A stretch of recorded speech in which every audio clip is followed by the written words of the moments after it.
I certainly can. Breaking it down sentence by sentence makes it much easier to read naturally for a voiceover. Here is your fully formatted script. There were no flashing sirens, no midnight press briefings or grand declarations broadcasted to the masses. The most seismic shifts in global dominance rarely happen in the spotlight. They happen in the shadows. Welcome to the secret history of currencies, where we decode the silent maneuvers that dictate global wealth. To the untrained eye, it looked like standard political theater. The Canadian leader traveled to the Australian capital, soaked in the applause, delivered an address, and boarded a flight back to Ottawa. That is the illusion crafted for public consumption, but peel back the veneer of polite handshakes and diplomatic smiles. What remains is a chilling transmission that should send shivers down the spine of any nation clinging to the coattails of American supremacy. This wasn't a courtesy call. It was a calculated pivot, a broadcast transmitted on a wavelength only the most astute geopolitical players can decode. The message was unmistakable, the bedrock of global authority established in the wake of World War II, and held together by the gravity of the U.S. dollar, is fracturing. The smart players aren't standing around waiting for the end roof to cave in. They are actively laying the foundation for an entirely separate economic reality, and they are doing it entirely out of view. Consider the geographical absurdity of this maneuver. Canada is tethered to the United States.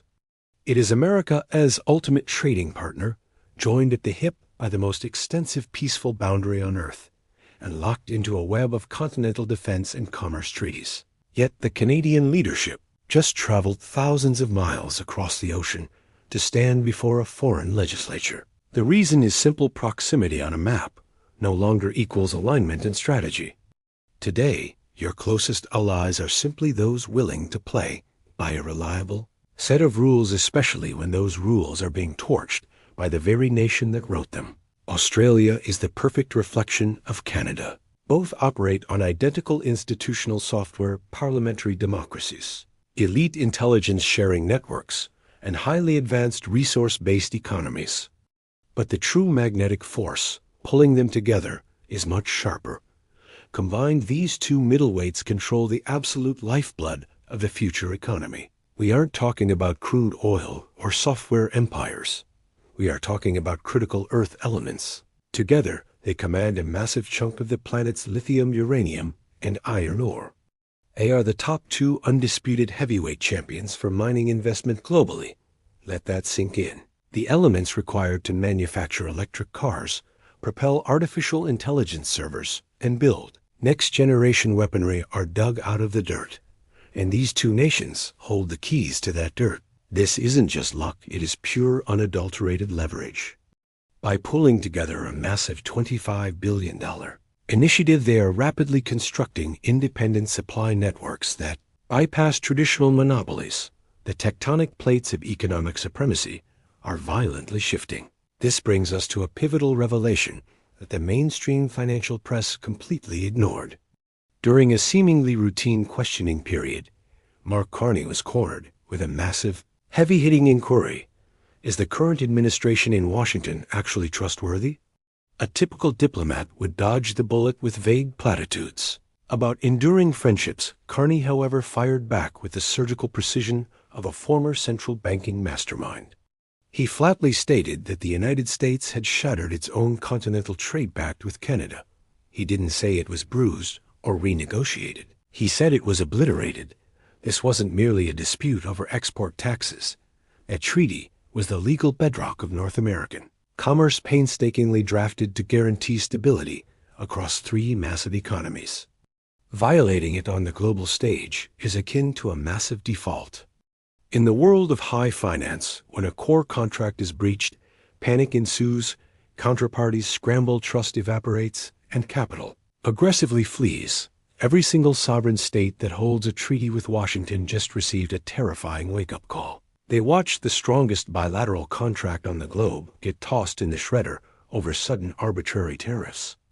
And trust me, they are already making their contingency plans. Behind closed doors, away from the evening news, a quiet panic is unfolding. Classified memos circulating through Allied intelligence and European trade ministries are sounding the alarm on a phenomenon they bluntly term a cascade of evaporating confidence. This is untraumatic flare, as the exact terminology experts use when the anchor of a global trading system starts to drag. Internal assessments from top financial diplomats reveal a terrifyingly brief window. The clock is ticking to untangle supply chains and forge new alliances before the economic fallout becomes unbearable. We aren't looking at a timeline of years or even quarters. The pivotal choices regarding raw material sourcing, military contracts, and currency exchanges being cemented in the next couple of months will dictate global dependencies for the next 10 years. The architects who draft the blueprints now will rule the future. Those who hesitate will be forced to rent space in a house built by someone else. Ottawa and Canberra refuse to wait. If you assume this is just political grandstanding, look at the $20-5 billion fund. Carney highlighted the capital is already deployed. The transit routes are already charted. This is a total systemic overhaul happening right beneath our noses. To grasp the magnitude of this pivot, you must dissect the actual machinery of America's current economic doctrine. It relies entirely on one concept: captivity, when foreign capitals rely on Washington for tech, military protection, and market access. They become hostages to coercion. Sanctions and tariffs transform into bludgeons. The threat of financial ruin replaces actual negotiation. It is a highly effective tactic, provided the target has nowhere else to run. But captivity can be cured. When a nation cultivates alternative buyers and independent trade corridors, the threat of being locked out of the American market loses its bite. That is exactly the playbook. Canada is running expanding ties with Europe, aggressively courting Asian markets, and locking arms with Australia over rare earth metals. These are calculated severances. With every new treaty, a chain binding them to Washington is snapped. No single maneuver will topple American dominance overnight, but combined they form an unstoppable momentum of structural detachment. It is the silent rewiring of global trade, meticulously rerouting the power grid so it no longer requires an American plug. Yet the most alarming takeaway from the diplomatic tour had absolutely nothing to do with economics. It centered on warfare. When pressed about escalating tensions in the Middle East and unilateral strikes conducted by the U.S., Carney dropped a bombshell. He coldly noted that these military maneuvers were executed without any allied coordination. In the realm of international defense, coordination isn't a polite suggestion. It is the absolute foundation of legitimacy. When democratic nations strike, they do so after rigorous consultation and mutual agreement. Launching offensives in a vacuum doesn't just ruffle feathers. It shatters the very legal framework that allies use to justify their participation. Carney's remark wasn't a petty complaint. It was a stark declaration that Ottawa will not play the role of a blind vassal. It raised a profound dilemma. Does the current leadership in the U.S. view its allies as strategic partners or mere subordinates expected to fall in line? Canada's response was crystal clear. They will fulfill their oaths and protect their citizens, but they refuse to pretend that a one-sided relationship is a healthy alliance. That is masterful statcraft, preserving a vital bond while flatly refusing to be silenced within it. Within elite policy circles, a new paradigm is quietly gaining traction. It's being whispered as the era of the era of the era. Middleweights, the premise is fascinating as superpowers lock horns in an escalating clash of titans. The nations that will truly carve out the next global framework aren't the behemoths. The future belongs to the agile states, those with enough economic muscle to matter, but lacking the toxic imperial baggage that makes superpowers so dangerous to deal with. Australia and Canada are the ultimate prototypes of this breed. They possess the wealth to command attention and the democratic integrity to forge genuine partnerships based on mutual benefit rather than sheer coercion. As Carney expertly outlined, ruling by brute force bankrupts a superpower's most precious asset, international trust. Middleweights, however, can gather rivals in a room without sparking paranoia. They can construct diplomatic bridges that superpowers simply cannot, as the post-war paradigm shatters the nimble nations. Capable of weaving resilient webs of cooperation, will do more than just endure the storm. They will design the aftermath. The recent billions committed to resource dominance, the bold parliamentary speeches, the public rebukes of shattered treaties, it is all part of a master plan. Ottawa is staging itself as the crucial intermediary. The one capital that can maintain a dialogue with Beijing, Washington, Tokyo, and Brussels all at once. The market has yet to fully price in the sheer value of that kind of diplomatic real estate. But rest assured the correction is coming. By the way, if you are finding this breakdown insightful, remember that at The Secret History of Currencies, our goal is to keep you leagues ahead of the curve.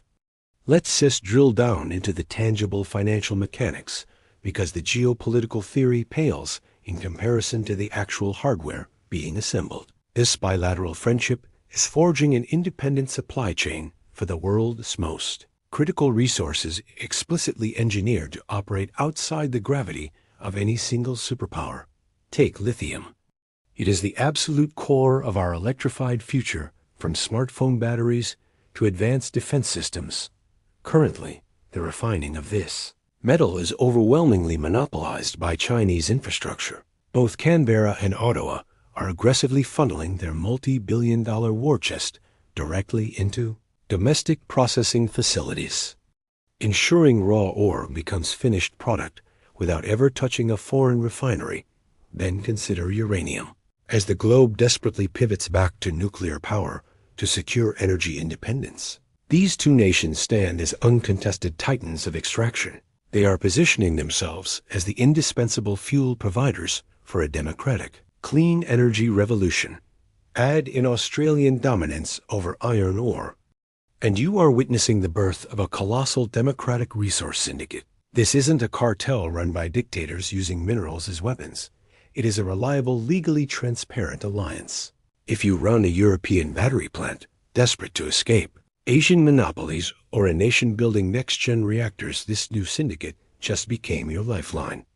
Institutional wealth and sovereign funds seeking stable rule of law. Investments are about to flood these jurisdictions with capital. The nations that recognize this monumental shift before it is baked into asset valuations will reap astronomical rewards. We are staring down a critical 60-day window. This isn't speculation. It is the logical trajectory of the gears already turning. Over the next 2 months, keep your eyes peeled for 3 distinct signals. First, watch for massive European industrial giants, think German automakers and French energy conglomerates, inking sweeping new procurement deals with Canadian and Australian suppliers. The press will spin these as standard corporate agreements. They aren't. They are the visible pillars of this newly minted financial fortress. Next, scrutinize the official American response to the allegations of treaty violations. If Washington subtly walks back its aggression while saving face, they know the danger is real. If they completely brush it off, they will only pour gasoline on the fire, driving their allies away even faster. Finally, monitor the commodities markets, specifically the quiet repricing of uranium and lithium contracts. It won't trigger massive breaking news alerts, but you will see a distinct premium applied to materials sourced from secure democratic territories. That subtle shift in pricing will herald a massive historical pivot. The clock isn't ticking toward an explosion. It is ticking toward a new dawn, where the global map of financial leverage is permanently redrawn. We must confront the reality of what lies ahead, as the board is set for 3 highly distinct outcomes, none of which return us to the past. The first path is a delicate truce. Washington realizes it has overplayed its hand and silently adjusts its tariff policies, allowing trade to normalize. The middleweights continue to fortify their networks, but avoid outright defiance. Global markets steady themselves, but the underlying trust remains permanently scarred. The shift toward independence continues at a slower creeping pace, vulnerable to being derailed by a single reckless tweet or policy blunder. The second path is an outright systemic meltdown. Trade hostilities spiral out of control. Ottawa strikes back violently, and Australian exports become collateral damage in a brutal economic crossfire. This triggers a frantic, chaotic scramble for resources, supply chains for defense and tech sectors implode, sending the cost of raw materials into the stratosphere. Investors wildly dump exposed assets while desperately seeking safe havens. The US dollar's absolute grip on global trade settlements begins to slip as panicked nations are forced to rapidly deploy alternative payment networks. The damage is universal, but those who diversified early will bleed significantly less. The final path is a cold, calculated evolution. There is no grand confrontation and no catastrophic crash. Instead, the middleweight coalition simply outgrows the old system. The network being championed by Ottawa and Canberra intertwines with European autonomy efforts and Asian tech diversification. This multipolar web gradually supersedes the old Washington-centric model, not by conquering it, but by simply being far more reliable and functional for the rest of the world. The U.S. remains a titan, but it ceases to be the mandatory toll booth for global commerce. Trust and capital redistribute, evenly creating a balanced arena where no single nation can weaponize trade without shooting itself in the foot. This is the exact future the Canberra Summit was engineered to manifest. This forces us to face a deeply uncomfortable reality. The global order that reigned since the mid-20th century was never a charity project. It was meticulously designed to enrich and protect American interests, offering just enough prosperity to allied nations to keep them compliant. For 8 decades, the benefits of playing along outweighed the indignity of bending the knee. But that unwritten contract is currently being shredded unilaterally by its primary author nations. Like Canada, are being forced to decide whether to swallow the new hostile terms or walk away and build their own table. Their actions in the Southern Hemisphere clearly indicate they have chosen the latter, which leads to the ultimate dilemma. Is this quiet rebellion the dawn of a fairer, more robust global economy, where smaller nations can finally dictate their own destinies? Or is it the opening scene of a disastrously splintered world broken into dozens of incompatible competing factions, ultimately destroying the very system that lifted billions out of poverty? The side you choose in this debate exposes your core belief about the nature of authority, whether true power can be distributed or if it must always be hoarded by an iron fist. There are no easy answers, but we will all be forced to navigate the fallout. Thank you for joining me here at The Secret History of Currencies. True geopolitical dominance rarely shouts, it alters the course of history in absolute silence. If you want to ensure you are never caught off guard by these hidden currents, make sure to engage with the video. Share your thoughts below and stay subscribed. We don't just read the news, we decipher the blueprint.